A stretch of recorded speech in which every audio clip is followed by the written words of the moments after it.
Welcome back. The fight to repeal and replace Obamacare is not over, despite Senator John McCain's announcement that he cannot support this latest Graham-Cassidy bill. Republicans reportedly working on a new version of the measure in a bid to win over those two other potential holdouts, that is Senators Lisa Murkowski and Susan Collins. Let's bring in Republican Senator Luther Strange right now of Alabama. He's on the Budget Committee. He's also locked in a tightly contested Senate runoff being held this Tuesday. Sir, good to have you on the program. Thanks so much for joining us. Thanks, Maria. Glad to be on. Yeah, you've got a big week ahead, that's for sure. Let me ask you, Senator, about the budget and about the health care bill before we get into your own race. Sure. What are the prospects that we will actually see a health care bill to the president's desk this week? Well, it looks like the odds are getting slimmer. I'm very disappointed to see some of my colleagues who promised for years to get it done say they are having issues with it. Had a chance to talk to the president about it at length when he was here in Alabama recently. He's pulling out all the stops to try and get us to 50 votes.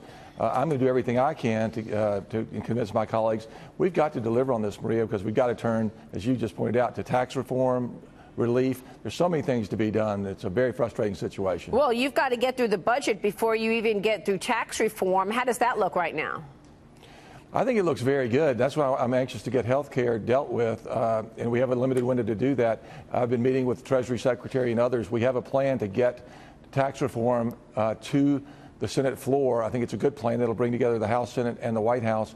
But we've got to turn to that quickly, because if we're going to get it done, it's got to be done, in my view, before Thanksgiving to take effect next year. Yeah, so what are the debates going on? I mean, we understand that the president is going to release details this week of the White House plan with Treasury Secretary Steven Mnuchin, where you'll see a corporate rate of 20%. Down from obviously 35, and you'll see a pass-through LLC rate of 28%, and then you'll see most deductions going away. Are you seeing pushback in the Senate in terms of agreeing to the elimination of those deductions? Well, I'm sure it's going to come up when we get to the specific deductions they're talking about, because there's some sacred cows in there, as you know.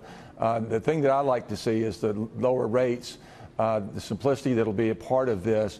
And, and I think you'll also eliminate some of the arguments about reducing taxes on the super wealthy in this country. I don't think that's going to be part of the package. So I think that helps us. You never know. We may get even some bipartisan support.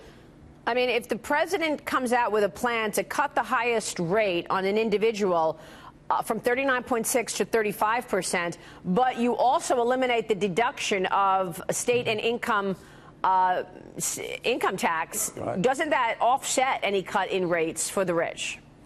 That's my sense of where they're trying to go. They're not trying to make this all about tax breaks for the wealthy. It's really got to affect the broader economy, corporate rates, pass-through entities, of course, and then simplicity and lower rates for the average working person in this country who desperately needs that. So you do think we will get a tax plan, and you do think you'll be successful in terms of getting a tax reform bill to the president's desk by year end? I absolutely do. I just don't think, Maria, that there's all the controversy surrounding this health care bill. I mean, we've got to address that, and we're going to address it. But it's without the cooperation of our fellow Republicans, it's extremely frustrating. And I know you just want to get a bill over the finish line. I get that. But are you comfortable signing on to a bill, the Graham-Cassidy bill, that leaves most of the Obamacare taxes in place?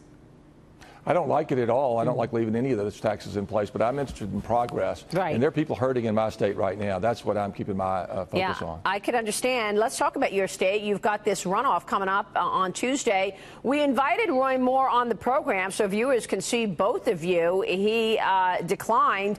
What's the case? Make the sales pitch, Senator. Why should your state vote for you?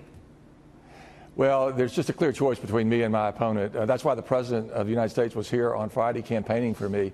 I'm new to Washington. I've got real-world experience in actually getting things done. As Attorney General, stopping the Obama overreach on many fronts, cleaning up Montgomery, my state capital, 25 public corruption convictions, and now supporting the president since the short time I've been in Washington. So he knows he has a partner in me.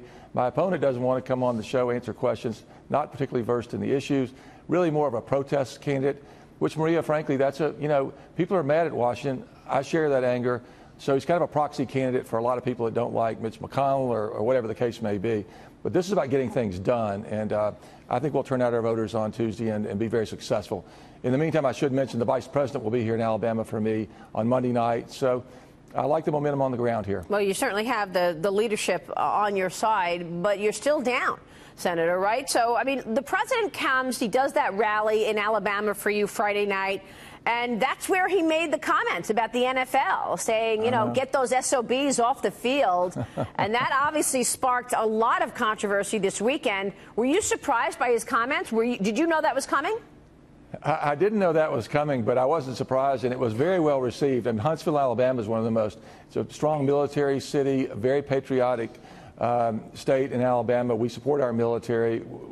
It was incredibly well received. I think he was right on about it, and you know, I had no problem with those remarks at all. Well, now, you know, players are pushing back, saying, look, we have our freedoms. This is a free country. If I want to get on one knee, I will.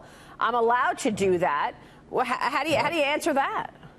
Well, it's absolutely a free country, but you don't have to go to an NFL game. You don't have to watch them. And I think people are voting with their television sets, just turning it off.